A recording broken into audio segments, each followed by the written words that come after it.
Bugun alhamdulillah ahvol qiyin, muammo ko'p. Lekin u muammoni yechadigan kim? Yechadigan Alloh. Natija Allohdan.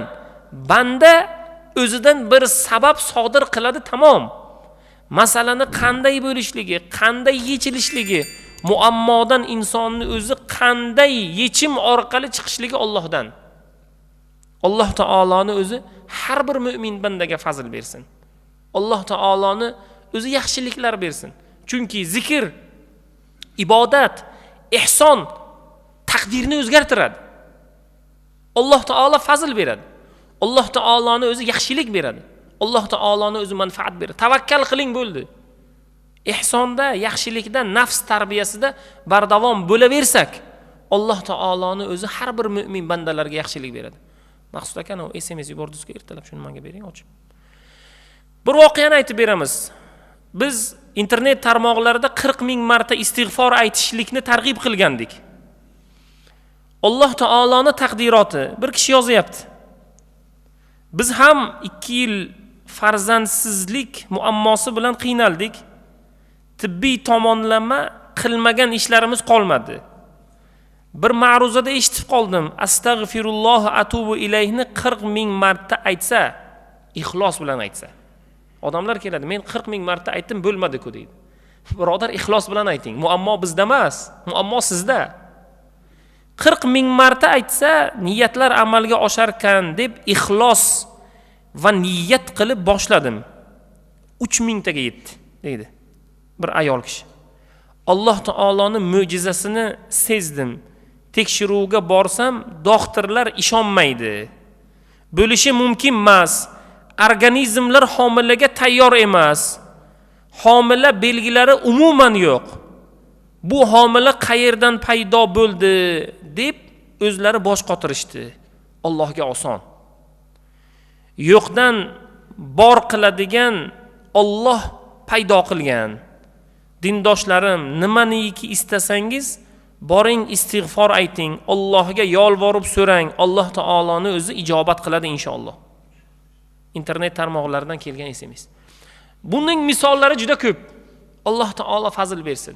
Bugun ahvolimiz shunday. Bir ish qilamiz, nega bo'lmayapti deymiz. Bir duo qilamiz, nega bo'lmayapti. Bir ihson beramiz, nega qaytmadi deymiz. O'zi aslida 10 barobar yoki 700 barobar qaytishligi kerak.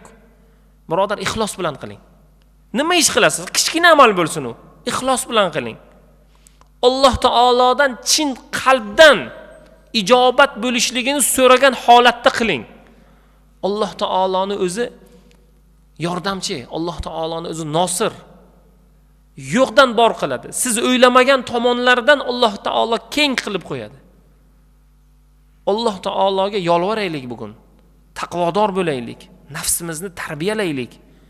Avvalo o'zimizdan ko'ra dinimizni, o'zimizni farzandlarimizdan ko'ra yetim farzandlarini, o'zimizni uyimizdan oldin Allohning uyini oldinga qo'yib amallarda, ishlarda bardavom bo'lsak, Alloh taoloni o'zi yaxshilik beradi.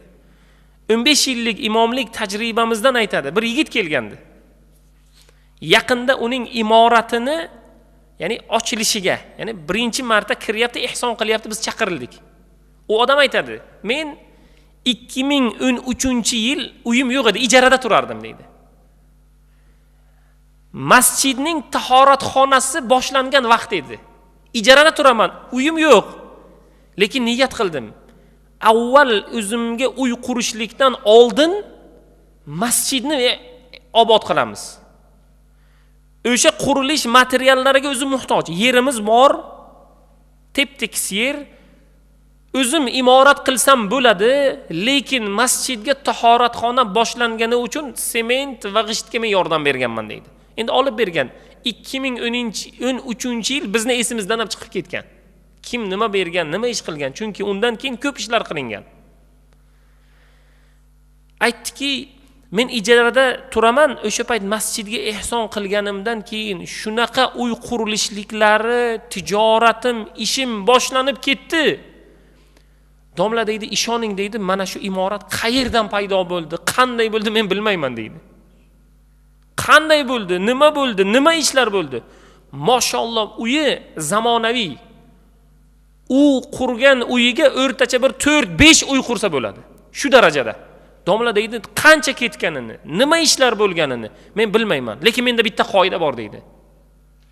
Bir ish qilsam avval imorat qilsam avval Allohning uyining imoratlaridan xabar olaman. O'zimga bir kiyim olsam albatta bir nochorni kiyintirib undan keyin o'zim kiyinaman. Uyimga bir bozorlik qilsam albatta bir nochorni men bilan qo'shimcha bozorligi bo'ladi. Alloh taolo bugungi kunda shunchalik mol va davlat berdiki, Alloh taologa 1000 million milliard shukr aytsam ham kam deydi bugun. Bugun bizda yetishmovchilik bor. Bugun qarzlarimiz ko'p. Qarzlarimizni ustiga biz Alloh taoloning fazlidan noumid bo'lib foizga ham pul olganmiz. Ribo masalasiga ham kirib qolganmiz. Bugun qiynalyapmiz. Nega? Faqat o'zimizni o'ylaymiz bugun. Dasturxonimizda bir yetimni haqqi bo'lsin. Uyimizni bir yetim bemalol taqillatib, "Birodar, menga bir kosa ovqat ber" desin. Kim ovqat so'radi oxirgi marta uyingizdan? Shunchalik biz bahaybat va badavlatmizki, odamlar kelib bir narsa so'rashdan uyaladi. Chunki bundan oldin so'raganlarga bir qattiq jerkib qo'yganmizda.